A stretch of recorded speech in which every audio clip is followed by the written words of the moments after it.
Welcome streamers, ito ang M-Stream. Ang ating i-breakdown ay ang pelikulang Godzilla.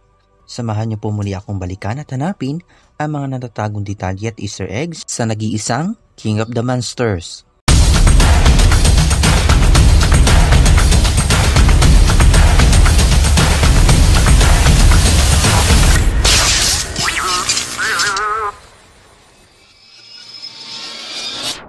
Before we begin, you can comment down below to join in my custom shoutout.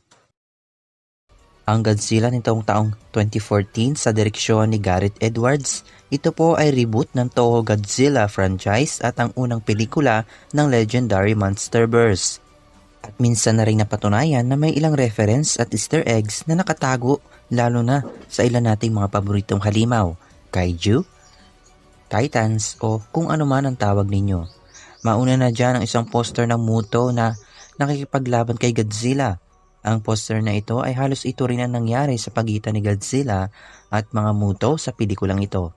Alam nyo ba na ang mga Muto o Massive Unidentified Terrestrial Organism ay natagpuan sa Pilipinas noong 1999? Ang Monarch Outpost 14 ay matatagpuan sa Southern Philippines.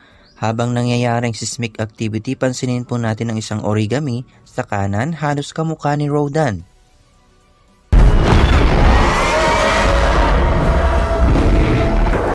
Heto naman ang kunting pasilip kay Mothra.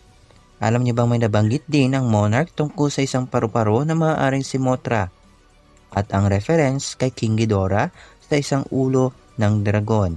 Alam nyo ba na ito rin ang naging reference nila upang mabuo ang pelikulang Godzilla, King of the Monster? At ang King of the Monster ay reference rin sa Japanese America film na ang title ay Godzilla, King of the Monster noong 1956. Well, this is all I have stream as for now. Kung sakali mang may nalimutan akong detalye, huwag pong mahihiyang magkomento. Bago ko tapusin ang video na ito, please hit that subscribe button, give me a thumbs up, and feel free to suggest and request. See you on the next one.